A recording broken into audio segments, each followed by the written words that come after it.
Hello everyone, मैं लक्ष्मण सिंह चौहान आप सभी छात्रों का आपके अपने ITN चैनल पे स्वागत करता हूं। आज के इस पैथन ट्यूटोरियल क्लास में हम लोग जानेंगे कैसे हम लिस्ट के अंदर कुछ वैल्यूज इंटर कराएंगे और उन वैल्यूज का समेशन और एवरेज कैसे निकालेंगे। आज के लेक्चर में हम लोग इसी प्रोग्राम को देखेंगे और वो लॉजिक के थ्रू देखेंगे। किसी प्रकार का प्री डिफाइंड फंक्शन का उपयोग करके या मेथड का उपयोग करके हम नहीं करेंगे। ये जो भी काम करने वाले हैं लॉजिक के थ्रू करने वाले हैं, ठीक है। आइए, एक प्रोग्राम को कंप्लीट समझ लेने से आप लिस्ट के सभी प्रोग्राम आसानी से कर पाएंगे। ये देखिए, write a program input some number in list and find out sum and average of list element. आपको कुछ नंबर इंटर करने हैं लिस्ट में और उस नंबर ऑफ एलिमेंट्स का समेशन और एवरेज आपको बताना है। सॉल्यूशन में क्या है? Find out sum and average of list element. सबसे पहले हम पता लगाने चल रहे हैं, प्रोग्राम का जो मोटिव है वो कमेंट में स्पष्ट कर दिया गया है कि एक प्रोग्राम बन रहा है जिसमें लिस्ट एलिमेंट्स के समेशन मतलब सम योगफल और एवरेज मतलब औसत प्राप्त करने के लिए तैयार किया जा रहा है, ठीक है। सबसे पहली लाइन देखिएगा, साइज नाम का एक ऑब्जेक्ट है। आप कीबोर्ड से साइज की मांग कर रहे हो यूजर से कि यूजर पहले आप ये डिसाइड कर लो कि how many elements need in your list object. आपको लिस्ट ऑब्जेक्ट में कितने एलिमेंट्स ऑफ की नीड है वो पहले से डिसाइड कर लो, क्योंकि जितना डिसाइड आप करते हैं उतने का ही वहां पर जगह लोकेट हो जाएगी। 5 करेंगे तो 5, 10 करें, हालांकि इससे जगह नहीं लोकेट होगी। एक लॉजिक है जगह लोकेट कराने की, यूजर के करेक्ट नंबर ऑफ वैल्यूज कितना इंटर करना चाहता है, इससे ये आइडिया लग जाएगा, ठीक है। तो यहां पर एक लाइन क्या है, इससे हम लोग कहते हैं क्रिएट एम्प्टी लिस्ट। यहां पे एम्प्टी लिस्ट हुआ है। यल नाम का एक ऑब्जेक्ट है जो एम्प्टी लिस्ट रखा हुआ है। नीचे आए i = 1, यहां से लूप शुरू होता है। This is a counter object या इसे हम लोग लूप ऑब्जेक्ट कहते हैं। इसे काउंटर ऑब्जेक्ट भी के नाम से जाना जाता है। while i is less than equal to size, user ने जो साइज डिमांड किया हो, नंबर ऑफ एलिमेंट के लिए जो साइज यूजर ने दिया हो वहां तक चलना चाहिए। कहां से? 1 से लेकर साइज तक, ठीक है। और फिर क्या किया जाएगा, आपसे वैल्यू मांगा जा रहा है इंटर एलिमेंट ऑफ लिस्ट। आप एलिमेंट इंटर करिए और ये इवैल आपका प्री डिफाइंड फंक्शन है जो आप सभी को पता है least value heterogeneous constant value को होल्ड कर सकता है। कोई ऐसा नियम नहीं है कि उसमें इंटीजर ही हो, उसमें इंटीजर भी हो सकता है, उसमें फ्लोट भी हो सकता है, उसमें स्ट्रिंग भी हो सकता है, उसमें बूल कांस्टेंट भी हो सकता है। तो इस बात का आपको ध्यान रखना है। मैं यहां पर केवल यहां पर इवैल लगाया हूं और अगर आपने इवैल लगाया है तो आप किसी टाइप की वैल्यू इंटर कर सकते हैं। मैं लेकिन चाहता हूं कि इंटीजर टाइप की वैल्यू इंटर किया जाए, तो आप इंटीजर टाइप की वैल्यू के लिए यहाँ पे इंट लगा लीजिएगा। लेकिन मैं इस प्रोग्राम के माध्यम से, पहला प्रोग्राम है इसलिए बताना चाहता था, अगर यह प्रोग्राम एडिशन का और एवरेज का ना होता, केवल लिस्ट में वैल्यू इंटर कराना होता और उसको मात्र प्रिंट कराना होता, तो इवैल आपको लगाना पड़ता। क्यों? क्योंकि लिस्ट के अंदर किसी एक क्लास की कैटेगरी का कांस्टेंट जरूरी नहीं है। डिफरेंट क्लास के कांस्टेंट वैल्यू यूजर के द्वारा इनपुट कराए जा सकते हैं। तो यूजर के द्वारा जो इनपुट डिफरेंट क्लास के कांस्टेंट कराए जाते हैं उनके लिए इवैल फंक्शन लगाना जरूरी था। ये अलग बात है कि इस प्रोग्राम के अंतर्गत इवैल लगाते या ना लगाते, इंट लगाते, क्योंकि हम लोग क्या करने वाले थे, एडिशन और एवरेज निकालना है, सम प्राप्त करना है और एवरेज प्राप्त करना है। तो अलग बात है, यहाँ पे इंट लगाइए। अच्छा, इवैल लगाने से भी क्या प्रॉब्लम है? इवैल लगाने से आप किसी भी टाइप की वैल्यू करेंगे वो आपको ई पे रख देगा, हो सकता है आपको आगे प्रॉब्लम हो, इसलिए आप इंट लगा लीजिएगा। मैंने इंट जानबूझकर इसलिए नहीं लगाया क्योंकि आपको मैं बता पाऊं कि अगर लिस्ट में आपको रन टाइम वैल्यू इंटर करना है तो इवैल लगाकर बहुत बढ़िया आपके लिए डिफरेंट कांस्टेंट वैल्यू स्टोर करा सकते हैं। अगर एडिशन या कोई अर्थमेटिकल कैलकुलेशन नहीं कराना हो तो नहीं, इंट यहां पर लगाने से आपके लिए बेहतर होता, ठीक है। हालांकि सदैव यूजर इनपुट करते समय इस बात का ख्याल रखना ही पड़ेगा, कोई ऐसा फंक्शन नहीं है जो आपके इनपुट करते समय आपकी गलतियों को बचा पाए। गलती नहीं बचा पाएगा, ये आपकी जिम्मेवारी है कि आप इनपुट करते समय किस तरह का डाटा इनपुट कर रहे हैं। जरूरी नहीं होता है कि प्रत्येक डाटा टाइप पर डिफरेंट टाइप के ऑब्जेक्ट कंप्लीट हो। जैसे आप जानते हैं सम करने के लिए आप स्ट्रिंग, आप नन, आप इंटीजर, फ्लोट, कॉम्प्लेक्स सब नहीं इंटर कर सकते हैं। क्यों? न्यूमेरिक टाइप की वैल्यू के लिए एडिशन, सब्ट्रैक्शन, मल्टीप्लिकेशन, डिवीजन इस तरह का ऑपरेशन हो। आप डिफरेंट कांस्टेंट वैल्यू को इंटर करेंगे तो वो आपकी रिस्पॉन्सिबिलिटी बनती है कि आप जिस तरह का काम हो उस तरह की वैल्यू इंटर करिए। कोई भी ऐसा आपके पास फंक्शन नहीं है जो इस चीज पर बाउंड्री लगा दे कि यूजर चाहे जो करे लेकिन वो अपने हिसाब से लेना। ये आपकी जिम्मेवारी है। लॉजिक आपको लगाना पड़ेगा। जो प्रोग्राम आप बना रहे हैं तो आपको पता होना चाहिए किस टाइप वैल्यू मुझे इंटर करना है कि नहीं करना है।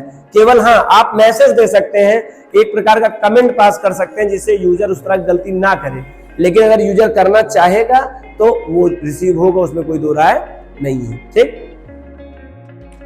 आगे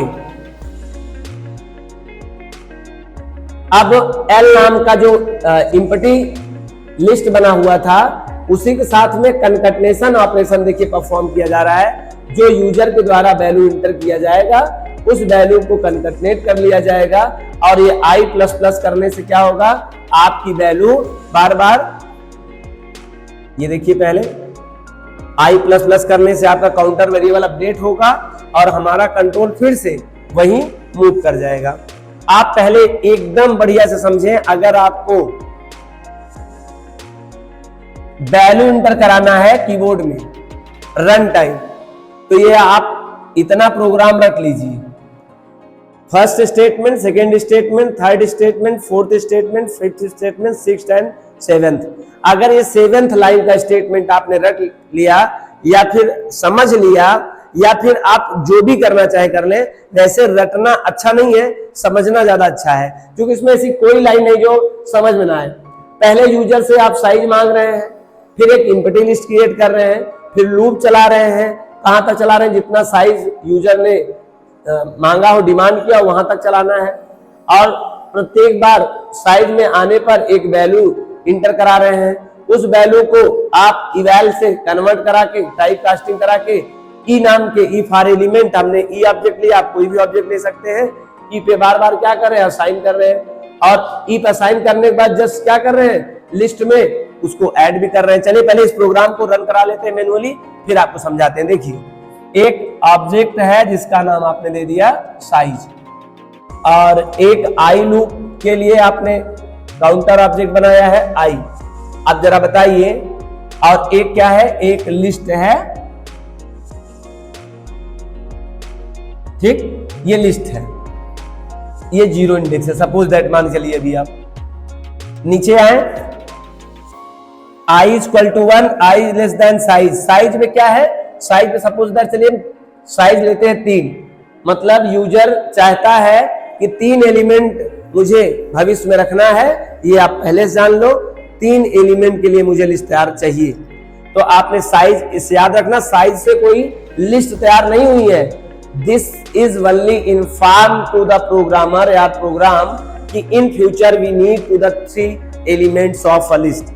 केवल यह जानकारी है कि 3 एलिमेंट रखना है, हमको उतने नंबर ऑफ एलिमेंट के लिए लिस्ट क्रिएट करना है।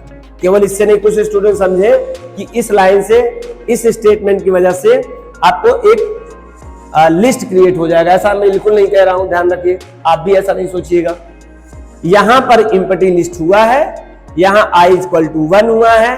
ये लॉजिक है केवल कि कहां तक वैल्यू करना है, number of user, number of element कितना यूजर चाहता है, इसके अकॉर्डिंग वो वैल्यू इंटर कर सकता है।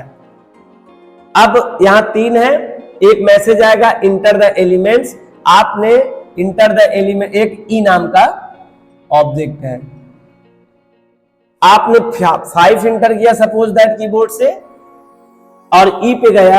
अब यल equal to L plus E कनकटनेट कर रहे हैं। आप यल की वैल्यू में यल के साथ क्या यूज कर रहे हैं, आप पहला ब्लॉक बनेगा और 5 वैल्यू एंट्री हो जाएगी, 0 इंडेक्स था।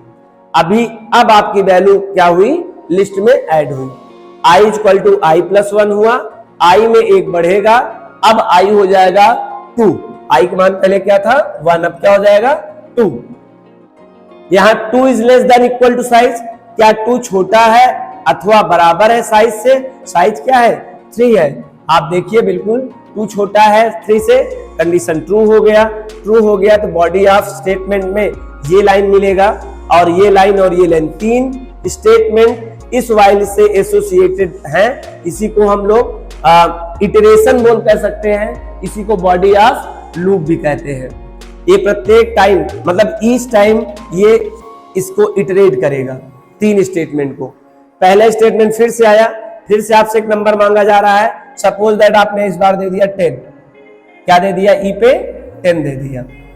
नीचे आइए L equal to L plus E, concatenate. याद रखना यहां पर ये स्क्रिप्ट सिंबल के अंदर ही आपको ई पास करना, नहीं एरर हो जाएगा, क्योंकि ई इंटीजर टाइप का कांस्टेंट है, एल लिस्ट टाइप का कांस्टेंट है, लिस्ट टाइप का एक ऑब्जेक्ट है।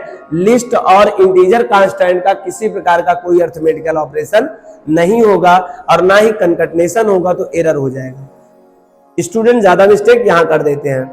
तो ये कनकटनेशन प्रोसेस है, कनकैटेनेशन ऑफ वैल्यू इन लिस्ट। इस स्टेटमेंट को एक्सप्लेन करने की कोशिश किया गया है, कमेंट के माध्यम से बताया जा रहा है कि इस स्टेटमेंट में आप जो रिसीव किए हैं रन टाइम कीबोर्ड से वैल्यू, उस ई वैल्यू को लिस्ट के साथ साझा कर रहे हैं। तो यहां इस बार क्या हो जाएगा, एक नया ब्लॉक आएगा, उसकी वैल्यू क्या हो जाएगी 10 हो जाएगी, वो 1 इंडेक्स पे होल्ड हो जाएगा। फिर से i प्लस 1 होगा, i का मान इस बार क्या हो जाएगा 3 हो जाएगा। क्या 3 छोटा है अथवा बराबर है 3 से?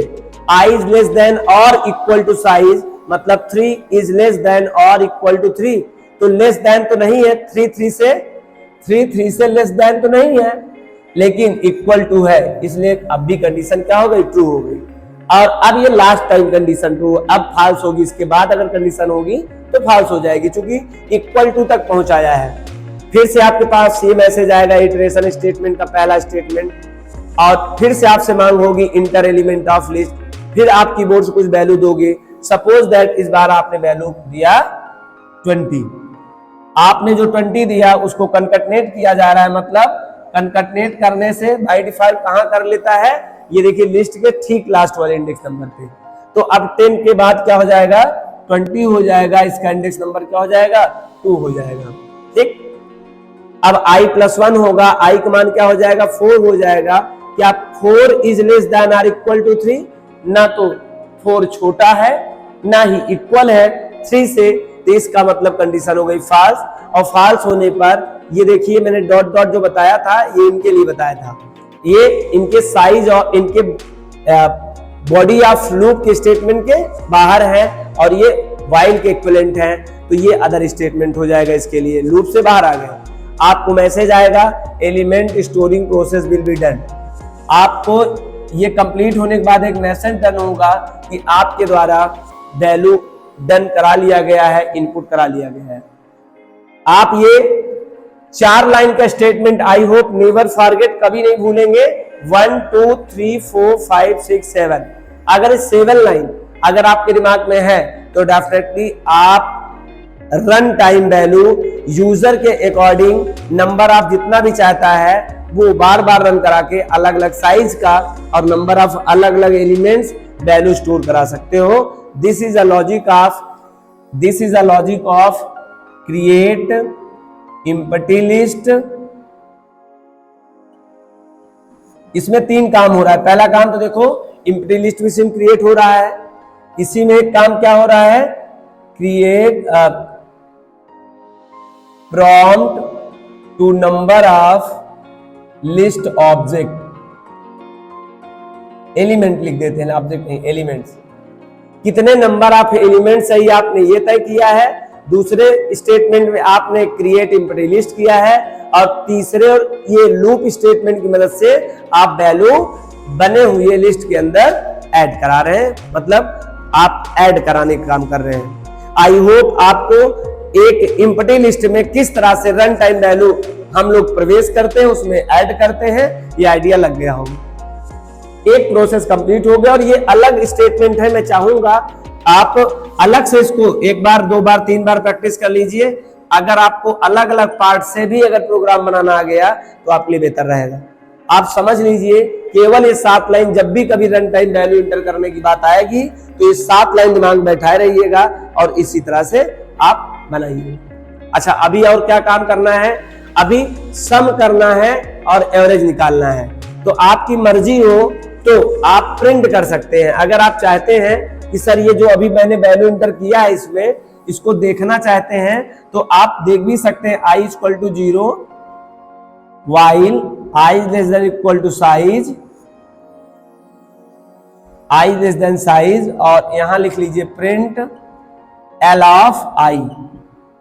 अगर आप ये कोड लिख देंगे i equal to i plus 1, और ये 4 लाइन का स्टेटमेंट है 1 2 3 एंड 4। ये 4 लाइन का स्टेटमेंट अगर आपने लर्न कर लिया तो किसी भी लिस्ट की वैल्यू को एक्सेस करने के लिए मात्र यही माध्यम है, ध्यान रखना।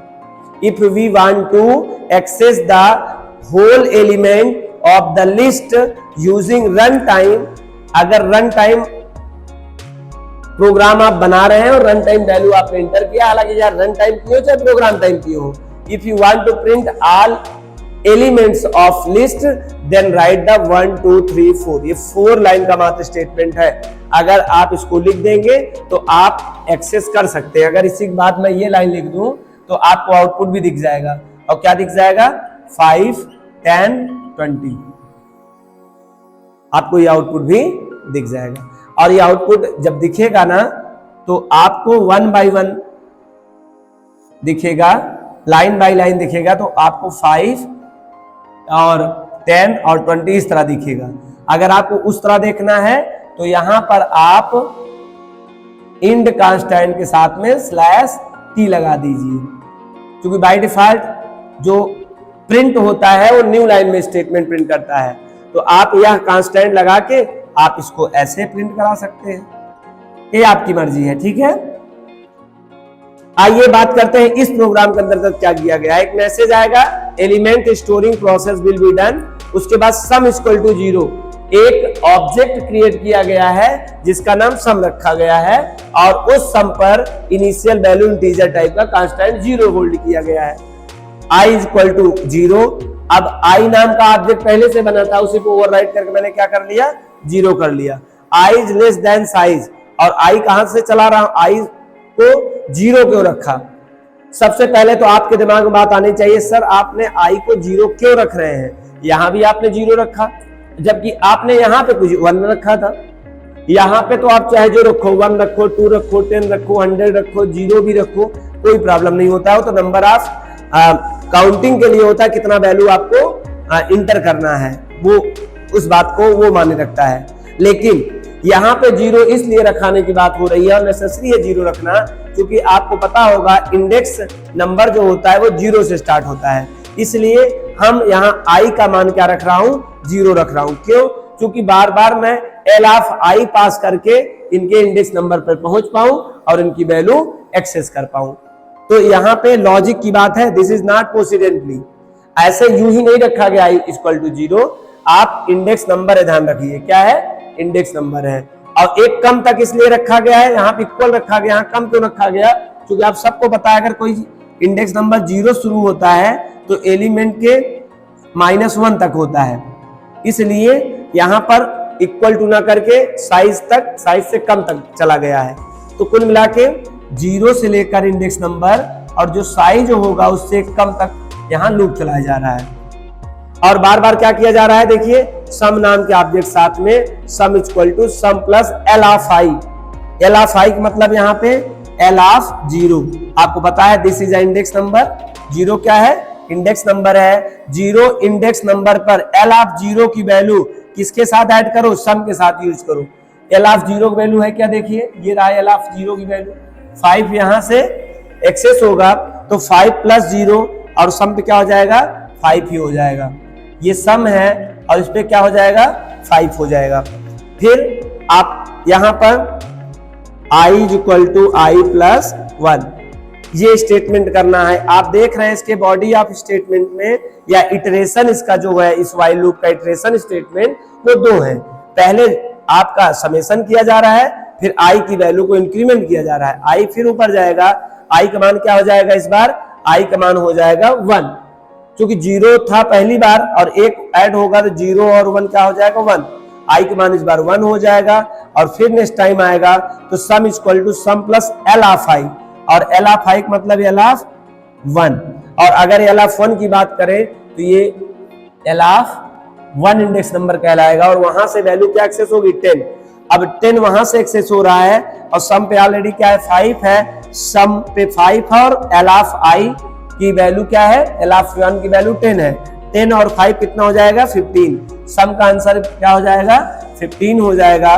फिर अगली बार जाएगा और आई का मान बढ़ेगा, आई का मान 2 हो जाएगा और 2 लेस देन साइज, हाँ जी 3 है और 2 है। आपको पता है 3 छोटा होता है 3 से, 2 छोटा होता है 3 से, तो ऐसा क्या है आंसर आपका यहाँ पे कंडीशन क्या हुआ, ट्रू हुआ। कंडीशन ट्रू होता है, फिर से इस स्टेटमेंट में आएगा अब सम प्लस एल ऑफ आई। यहाँ सम का वैल्यू क्या है, सम की वैल्यू पहले से 15 एग्जिस्ट कर रही है।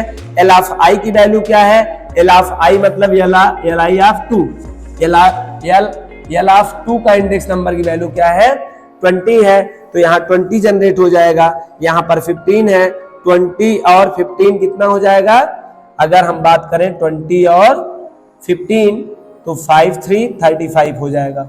सम पे क्या हो जाएगा 35 हो जाएगा।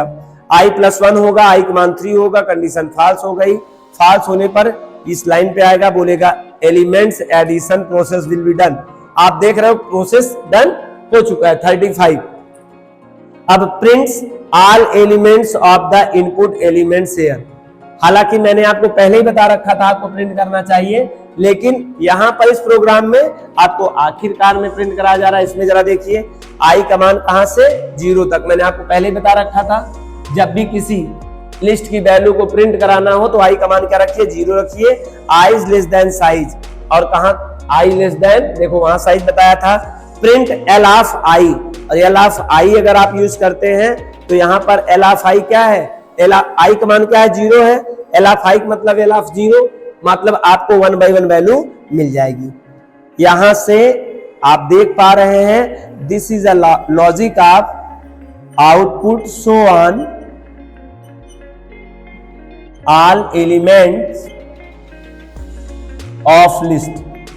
अगर आप ये 1 2 3 4 1 2 3 4 ये देखिए ये 1 2 3 4 अगर ये 4 लाइन का स्टेटमेंट अलग से भी अगर आपने लर्न कर लिया, जैसे इनपुट का अलग समझ लीजिए आउटपुट का अलग समझ लीजिए, तो आप कभी भी इनपुट और प्रोसेस उसका आउटपुट आसानी से कोई भी प्रोग्राम आएगा तो कर लेंगे। तो ये आउटपुट हो गया। लास्ट में the sum of list elements is sum, और लास्ट में क्या दिखा देगा आउटपुट सम। आप देखिए क्या इन तीनों एलिमेंट्स को आपस में ऐड करने पे क्या सम की वैल्यू 35 आ रही है, डेफिनेटली आ रही है, पहले से ही उसने बता रखा है। और प्रिंट में average is equal to sum and upon I. Sum की वैल्यू क्या है, सम की वैल्यू 35 है। आई का मान कितना हो गया था 3 हो गया था, तभी तो बाहर आया था, तो अब वैल्यू कितना है 3 है। और औसत का मतलब ये क्या होता है, कुल संख्या का योगफल अपान कुल संख्या। योगफल किसके पास है, ये सम के पास है, ये देखिए सम के पास है, अपान किससे आई, डिवाइड बाई आई। आई का मान क्या है 3 है, तो आपको 35 और 3 से डिवाइड कर देने से जो भी आंसर प्राप्त होगा वो आपका क्या प्राप्त हो जाएगा, एवरेज प्राप्त हो जाएगा। आप देख सकते हैं this is a very easy, we can create to the list program.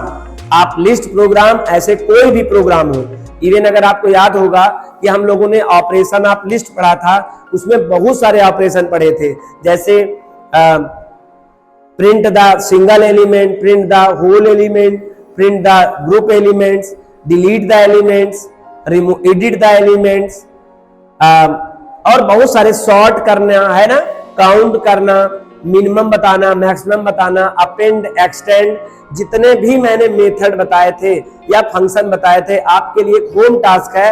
आप जितने भी प्री डिफाइंड फंक्शन और मेथड से जो काम करते थे आपको वही काम करना है, बट प्री डिफाइंड मेथड और प्री डिफाइंड फंक्शन की मदद से नहीं करना है, यूजिंग लॉजिक के थ्रू करना है। तो आपके लिए होम टास्क है, जितने भी नंबर ऑफ ऑपरेशन आप लिस्ट आपने पढ़े हैं वो सब के सब आप प्रोग्राम डिजाइन करिए और उस प्रोग्राम में किसी भी प्रकार का प्री डिफाइंड फंक्शन या मेथड का उपयोग करके वह ऑपरेशन परफॉर्म नहीं करना है। आई होप सभी स्टूडेंट इस home task we can say that as a small project to you, आपके लिए एक छोटा सा प्रोजेक्ट है कि आप जितने भी लिस्ट के ऑपरेशन हैं, पहले तो आप लिस्ट के ऑपरेशन लिखिए।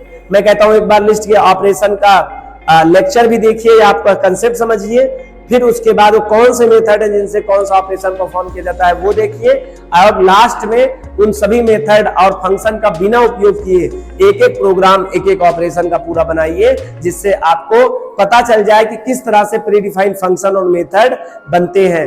आप भी अपने प्रीडिफाइंड फंक्शन और मेथड बनाकर सेव कर सकते हैं अपने पाइथन के लाइब्रेरी में। आई होप आपको आज की ये क्लास समझ में आई। यहाँ पर दो चीजों पे विशेष कर जोर दिया हूं। पहला, कैसे रन टाइम वैल्यू इंटर करें यूजर के साइज के अकॉर्डिंग। आप अच्छा, एक कभी कभी क्या होता है, नंबर ऑफ साइज आपको बता दिया जाता है 10 नंबर इंटर करना है, 5 नंबर इंटर करना है, वो तो और इजी आपके लिए है। आपको आई वहां से चलाना है, वहां तक चलाना है, वहां से चलाना है, वहां तक चलाना है। लेकिन यहां पर क्या है, आपको बताया भी नहीं गया है कितना नंबर देना है। यूजर ये डिसाइड करे कि उसको चाहिए कितना भविष्य में अपने लिस्ट में value. This is the good concept. मैं कहता हूं यही कंसेप्ट बढ़िया है और यही आपको यूज भी करना पड़ता है मोस्टली। तो आई होप ये 7 स्टेटमेंट्स आपको समझ में आएगा। अगर आ जाएगा तो आ जाएगा, नहीं आप पहले कुछ दिन के लिए अगर चाहे तो रट भी सकते, नहीं कुछ समय के लिए। अगर आपको पूरी तरह लर्न हो जाए तो उसको समझना जरूर, क्योंकि समझेंगे तो आप लाइफ टाइम के लिए बेहतर तरीके से सोच पाएंगे, आपका तर्क डेवलप्ड होगा, आपकी लॉजिक डेवलप्ड होगी। अगर आपने रट लिया केवल तो उससे कोई मतलब नहीं होगा। अगर एक्सेस करना हो, दिस इज द 4 स्टेटमेंट, आप कंसेप्ट बैठा लीजिए, ये वैल्यू इंटर करने का और ये वैल्यू को एक्सेस करने का। मेन तो 2 रहेंगे ही रहेंगे किसी भी लिस्ट के प्रोग्राम में, चाहे जो भी ऑपरेशन वाला प्रोग्राम बनाओगे, ये 2 कोड तो रहेंगे ही रहेंगे। बस बीच में लॉजिक जो है आपको वही समझना होगा कि यह काम जो ऑपरेशन करना है लिस्ट के साथ में, चाहे अपेंड, चाहे एक्सटेंड, चाहे रिमूव, चाहे डेल, जो भी करना हो, चाहे फाइंड, है ना, चाहे कुछ भी करना हो, आपको उसको सोचना पड़ेगा, वही लॉजिक ऐड कर दीजिएगा, आपका प्रोग्राम कंप्लीट हो जाएगा। आज का यह लेक्चर आपको how to create list program, कैसे हम लोग लिस्ट का प्रोग्राम बनाएं, समझ में आया होगा यूजिंग द व्हाइल लूप। अगर आपको यह क्लास में कैसे डिजाइन करते हैं हम लिस्ट अपने ऑनलाइन प्रोग्राम के माध्यम से, उसमें कैसे वैल्यू डालते हैं, उसका कैसे हम लोग मैनेज करते हैं, अगर आपको ये बात समझ में आई हो तो वीडियो को लाइक कर दीजिए। अगर आप चैनल पे पहली बार आए तो सब्सक्राइब कर लें।